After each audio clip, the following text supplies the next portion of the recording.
Okay, good afternoon, or good day, rather. So, here is my other lecture on health education.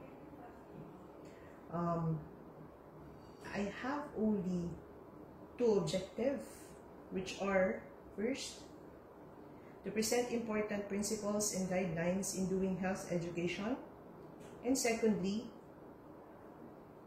to provide specific strategies in doing health education.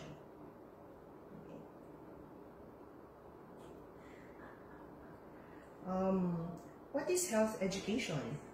So let us first define health education.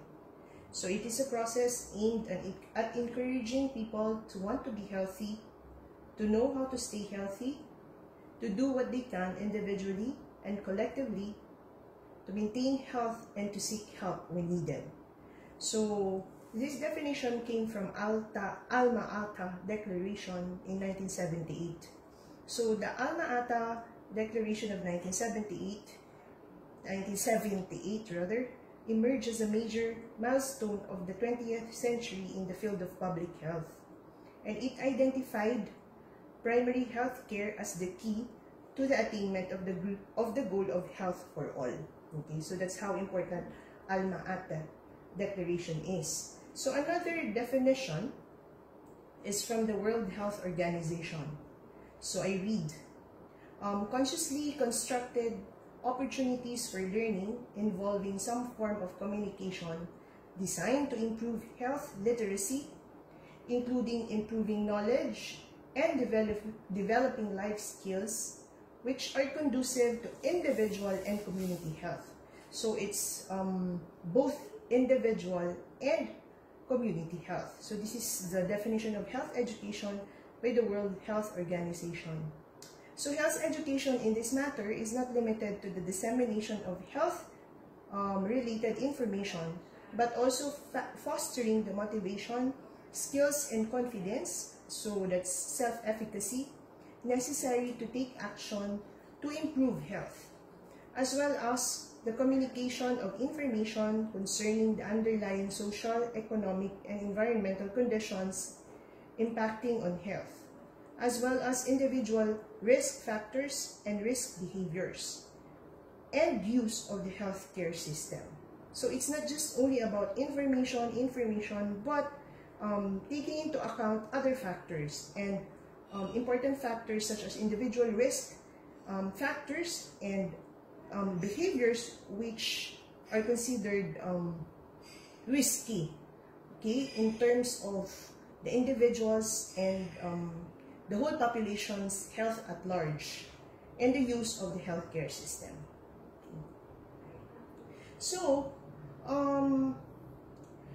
So why health education is important? So this is a question, huh? Okay. So anyhow, in order to reinforce desired health behavior patterns, adequate knowledge is needed. So that is why knowledge is acquired only through health education, okay, through education. Secondly, depending on the target population, so either individual or group, community, and health issues, principles and strategies should be appropriate. So that is why later on we will be discussing about some of the principles and strategies which we can actually use in order to come up with an health education program or health education plan.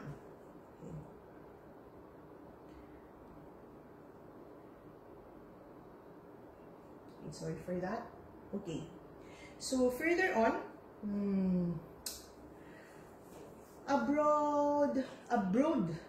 broad purpose of health education, therefore, is not only to increase knowledge about personal health behavior, but also to develop skills that demonstrate the political feasibility and organizational possibilities of various forms of action to address social, economic, and environmental determinants of health. Okay, so health education's aims is or are actually grouped into three. Okay, so first, it's for the health services utilization, and then second, early diagnosis and treatment of diseases, and of course, we are in community and family medicine, preventive medicine. It's for health promotion and disease prevention. So we've mentioned determinants of health. So what are determinants of health? So just to define it, determinants of health may be biological, behavioral, sociocultural, economic, and ecological. Broadly, the determinants of health can be divided into 4 core categories. Okay, so the 4 core categories are nutrition and lifestyle, which for the past month or past 2 months before the quarantine, or a month before the quarantine, or a few weeks before the quarantine, the start of the quarantine, we've discussed a bit about nutrition and lifestyle. And then the second last 2 categories, core categories, are environment and genetics. Okay, so here is a slide showing us major health concepts. And let us look where health education is placed. Okay, so we start with the determinants of health, which I already defined. Okay, and health promotion. Okay, so what is health promotion? Health promotion actually is, simply put, the process of enabling people to increase control over and to improve their health. Okay, so that's health promotion in general. So we need actually health education in order to actually effect health promotion. Okay, and many actually authors always make this two always hand in hand. Okay, health promotion and health education. So health education, according to this formula, okay, focuses on building individuals' capacities through educational, motivational, skill building, and consciousness raising techniques. Okay, so healthy public policies, okay, which is on the other side, okay, provide the environmental supports that will encourage and enhance behavior change. And by influencing both these intrinsic and extrinsic factors, meaningful and sustained change in the health of individuals and communities can be realized. Okay, so from the determinants of health, so we will see, or we will actually identify the factors which the community or an individual, the factors which affect the health of the individual or the community, and then having in mind the goal of health promotion, which is in the end to enable people to increase control over and to improve their health. Actually, in health promotion, your goal is change in behavior, okay? Whereas in health education, and you need health education in order to reach that goal, okay? So I encircled health education here, okay? So we've talked about in the definition that we also have to know some risk factors, okay, which affect our planning and implementing the health education plan or program. Okay, so health education in principle, okay, give the individual capacity, or through the capacities of the individual or the health educator, he helps other individuals, okay, to be more mindful, okay, and knowledgeable about health in general. Okay, so with these individual capacities, okay, there is, through health education, okay, in principle, okay, if your health education is effective, so there will be consciousness raising. Okay, so consciousness raising. But health education does not end there. Okay, so skill building as well as motivation to continually improve or adapt to changes in the environment, and yeah, in relation to healthcare is needed. Okay, and if there is the end, or if the end is attained of this conscious raising, health literacy, okay, health literacy is also improved. And health literacy, I think I will be discussing it, will I? Let me see. I think no, but anyway, but health literacy is important, okay. Why did, oh, hold on, okay.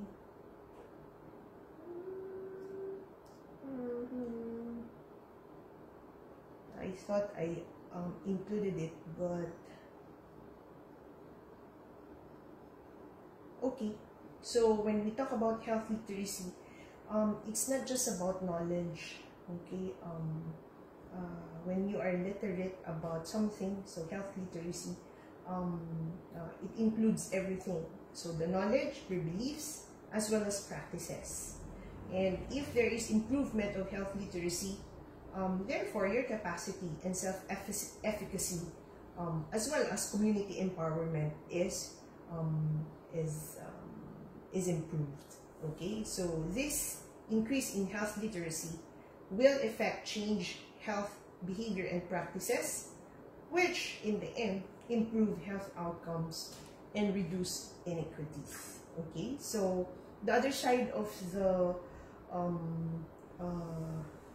the flow is the importance of health public policies, of course.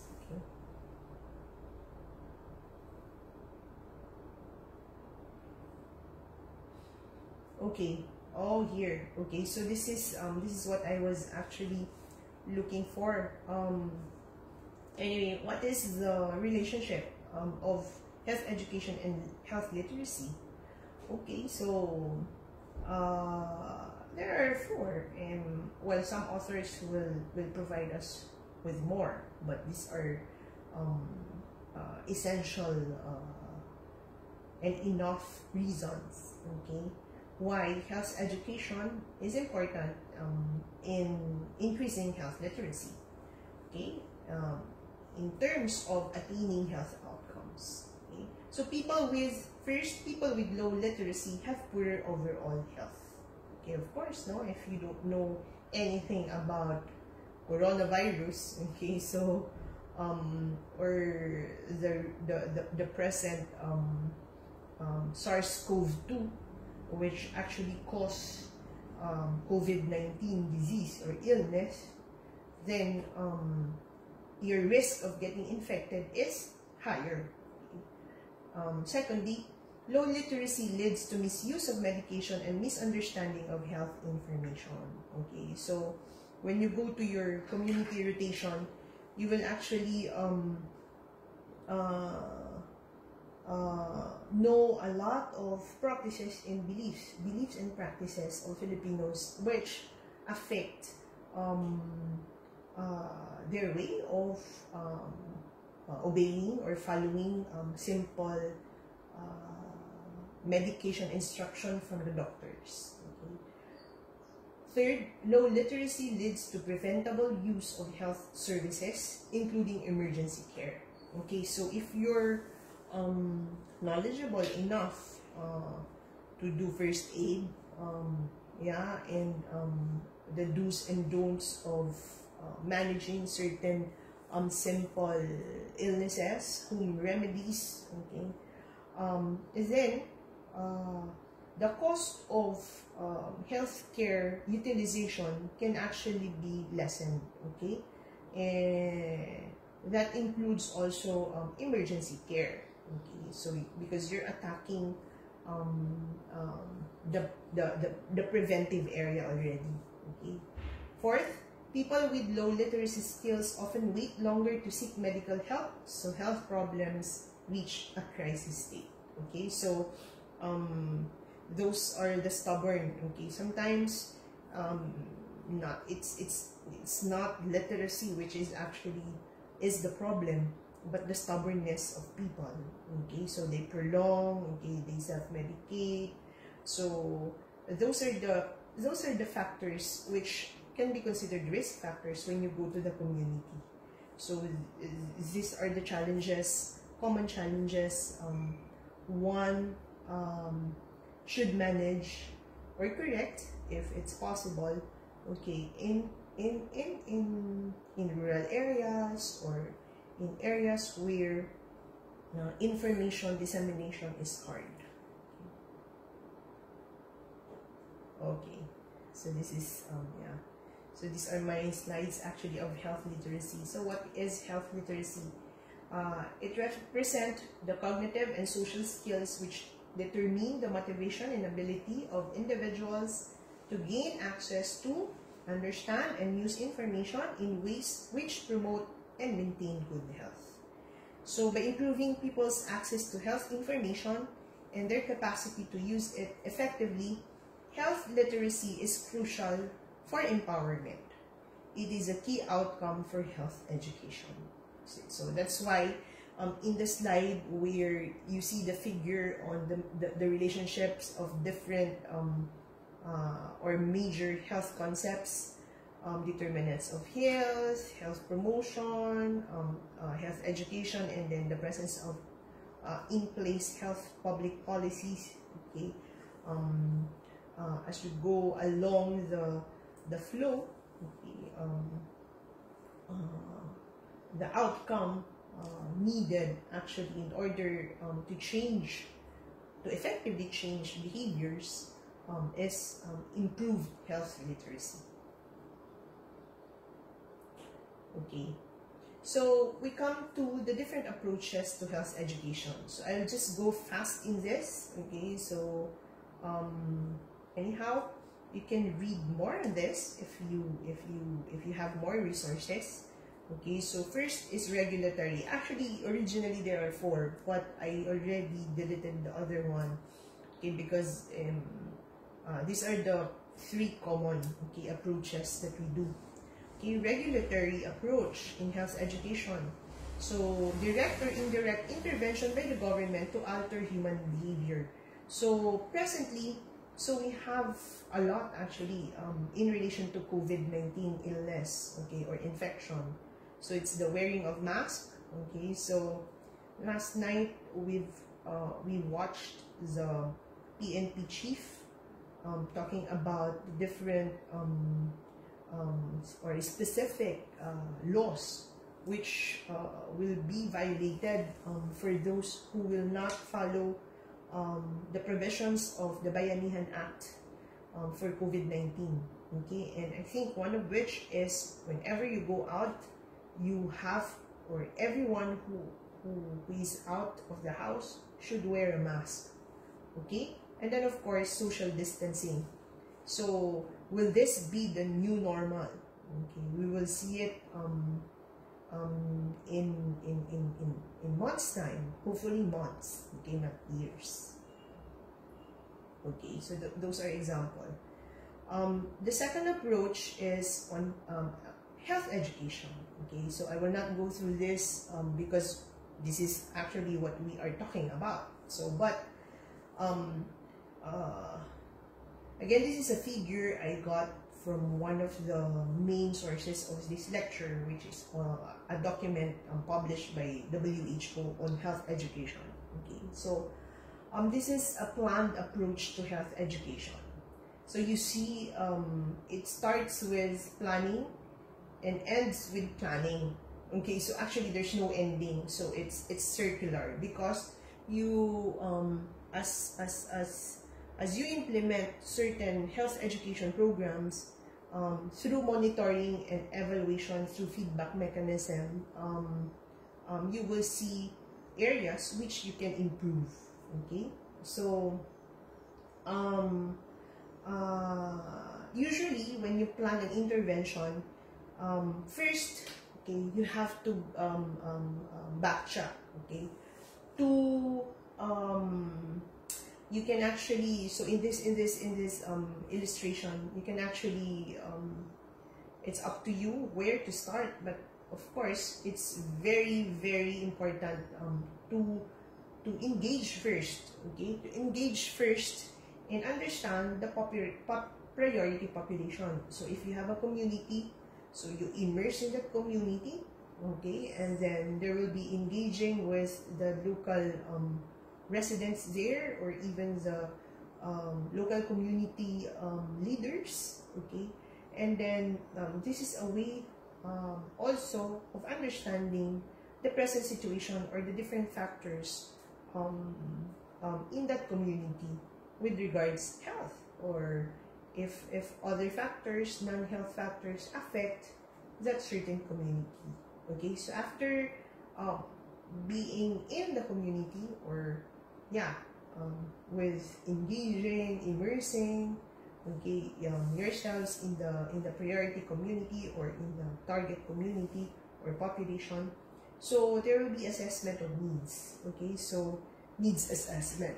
Okay, and you will learn this later on in higher years. So you have to assess the needs in order to focus what you will prioritize. Okay, because of course there are a lot of problems when you go to a community, but you cannot all in one time propose solutions or interventions. So you have to prioritize. So prioritization starts with assessment of needs or needs assessment. Okay, and then from there you decide which program to be focused on. Okay, which health issue will you actually focus, and then for which you will develop specific health education programs. So you have to develop the program goals and objectives, so that's the first one, and then from there you start planning an intervention. Okay, so anyway, so there will be there will not be steps, but I think I will not be discussing specific steps, but so through this planned approach to health education, you can actually use this whenever you design your own health education program, okay, later on. Okay, and then you will implement the intervention. Okay, so since you have goals and objectives, you have to also plan the method or the way how to implement your identified intervention. Okay, and then you implement the intervention, and then evaluating, actually monitoring. Okay, so you have to monitor, that's the next step, and then feedback or evaluation is also important, is very important rather. Okay, so from evaluation or feedback, you will see that, hey, I identified other problems, or these areas can be improved. So you go back to the first step, okay, and then that's why it's a cycle.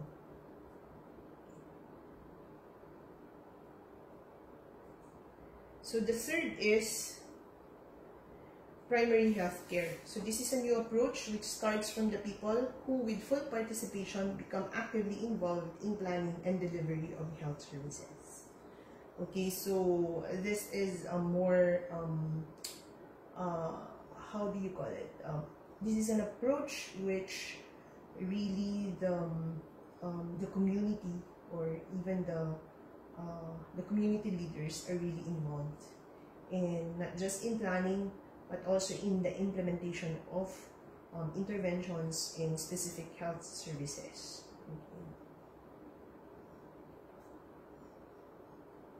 Okay, so now we go to the theories. Some of the theories in health education.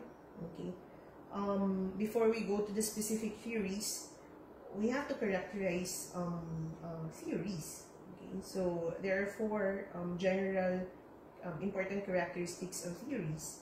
So theories should be logical. Secondly, consistent with everyday observations. Third, similar to those used in previous successful programs. Okay, you can actually have new theories but based, evidence-based rather, okay, which were already applied and yeah, considered successful in different health education programs. Fourth, supported by past research. Sorry for that. So it's H. So supported by past research in the same area or related ideas. So we go for evidence-based medicine. Okay. When we talk about health education, and thinking of the main outcome of health education, which is increase in health literacy, which ultimately will change behavior for improvement of health. Okay, so we will focus on health behavior theories, and health behavior theories are actually grouped into three general things: intrapersonal, interpersonal, and environmental. The intrapersonal general theory, okay, I mean the general theme theory of intrapersonal, okay, has I think 6 models, okay, and for interpersonal we will focus on 1, and then environmental I think 2. Okay. Okay, so these are just definition of terms, okay, of important concepts. Okay, so intrapersonal capacity, interpersonal supports, environmental context. So under environmental context, 3 factors or 3 concepts, sub-concepts are also important: institutional, community, and public policy.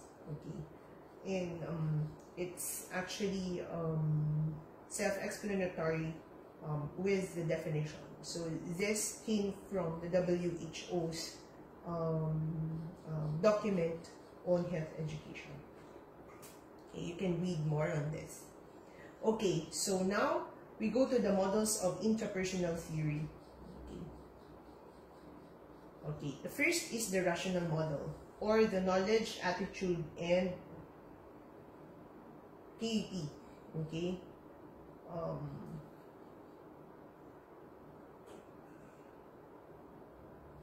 behavior. Okay, so it's otherwise also, I mean, the other name is also KEP. Okay, so simply put, rational model. So with your health education program or simple strategy, so there should be change in knowledge. Okay, and then this change of knowledge will affect change in attitudes or beliefs. Okay, which will ultimately affect change in behavior. So education strategies target individuals and groups and strive to encourage positive and prevent negative health behavior choices. Okay, so this is just a rundown. Okay, so how about the second model, health belief theory? Okay. Is it clear enough? Okay, so in health belief model, in health belief model, actually this is one of the earliest behavior change models to explain human health decision making and subsequent behavior. There are actually additional 2 constructs, so aside from the 4 constructs in the slide. So the fifth construct is cues to action, and the 6th is actually self-efficacy. Okay, so the goal of health belief model is to correct the different perceptions or beliefs. Okay, so an example given is actually from the slide on dengue. Okay, so this is the use of health belief model in dengue health education. So this was in 2005. So these are the different constructs. perceived susceptibility, okay, so perceived severity, perceived barriers, and perceived benefits. And example messages for each one. So when we talk about perceived susceptibility, so the message example given is, so you don't think dengue is a real problem. It is here in our community now. Young and old get sick with dengue. Okay, so perceived susceptibility. So when we talk about perceived susceptibility, you have to know how do they think of themselves, well, in this case, how are they susceptible in getting dengue infection. Okay, how about the perceived severity? So a message example is, it's a dengue, it's a killer, it's dengue, it's a killer. Okay, so your health education materials can actually correct or reiterate already perceived severity of the disease. So that's why you have to conduct needs assessment. Okay, so anyway, if for example in that community, you will actually know that the perceived severity of the people about dengue is actually light. It's like a simple rhinitis, for example. So your health education materials, in order to increase awareness, is not, of course, not particularly nananakot, but at least you have to give them facts or knowledge that dengue can kill. Okay, so how about perceived barriers? So this is an example message. Little time to do a clean up to reduce mosquito breeding sites. So use the action plan checklist, use it once a week. So anyway, so these are just examples of okay, the perceived barriers. Okay, so what can be the reason why we don't get to practice the 4 o'clock habit of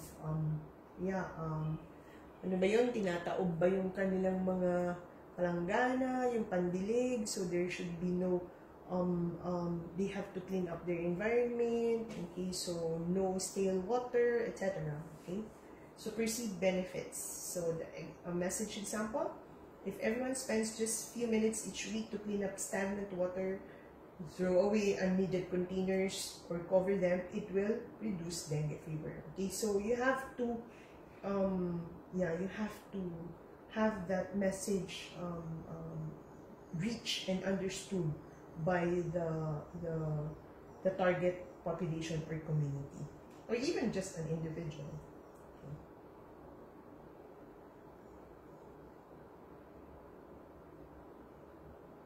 Okay, the third is extended parallel process model. Okay, I'll just go through it quickly because you can actually read on it. So for example, okay, so this extended parallel process model has its roots in the health belief model. So so doon nagsimula. So it proposes that people, when presented with a risk message, engage into appraisal processes. And what are the appraisal processes?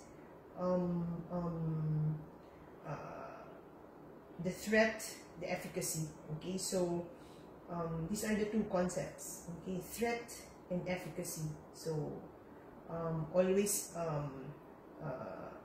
if you present threat, so may dalawa palagi. Okay, the likelihood or the seriousness. Okay, and then efficacy, effectiveness. So what is the response efficacy? And then self-efficacy. Okay, so those are the two sub-concepts. Okay, so always if you give them or present them with a risk message, so engage, they usually, okay, this is through studies, okay, people usually engage into appraisal processes. Okay, and you can see it, you can see this in this in this slide. Okay, so let us take for example threat, danger, or harm. Okay, so when we talk about threat or danger of harm, so ano yung naiisip mo kaagad? Of course, will I be infected just like the SARS-CoV-2 virus? Okay, so how am I susceptible, or am I really part of the most vulnerable? Okay, so likelihood.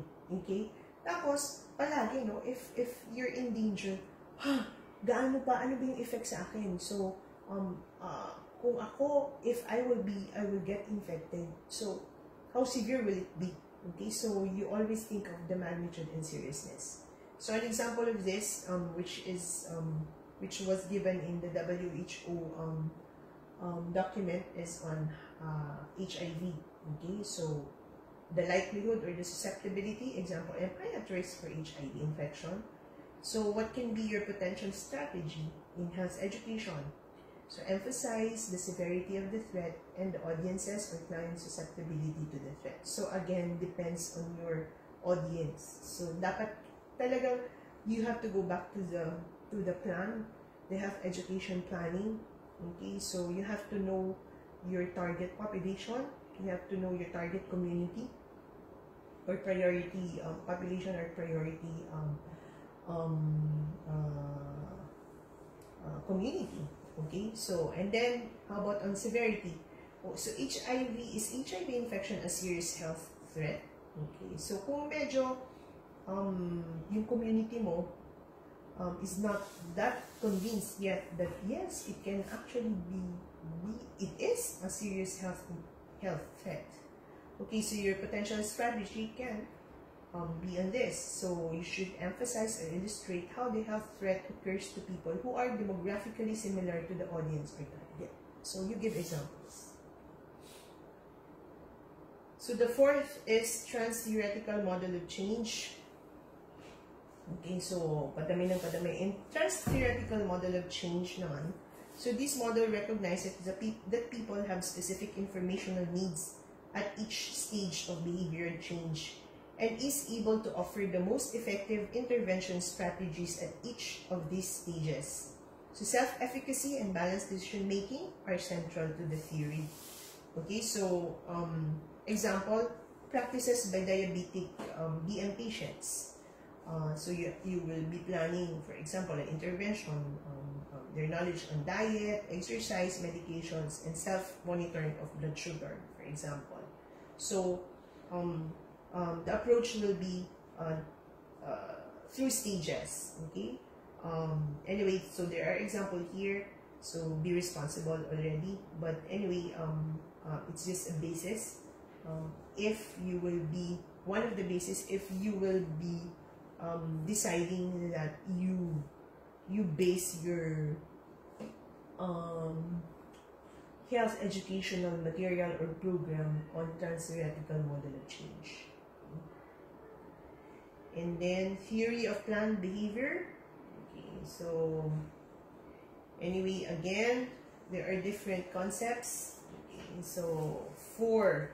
Okay, so behavioral intention, attitude, subjective norm, perceived behavioral control. So it's good to if you decide to use this as a theory or as a basis of your health education program or material. Okay, so you can actually use this table. Okay, so you have first the concepts, and then you have to know what is it about. Okay, so behavioral intention, perceived likelihood of performing behavior. Okay, example statements. So this is based on what you will actually get from your community. So this is about, the example is about smoking. I am going to quit smoking this Monday. Okay, so that's the behavioral intention. So how will you measure the approach? Are you likely or unlikely to perform the behavior? Okay, or is the person likely or unlikely perform the behavior? Okay, so about the attitude, it's the personal evaluation of the behavior. Okay, so you know what, I think smoking is dangerous for my health, so that's the attitude. So do you see the behavior as good, neutral, or bad? Okay. How about subjective norm? Okay, so I wonder if my friends would like me to quit smoking. Do you agree or disagree that most people approve or disapprove of the behavior? Okay, so the perceived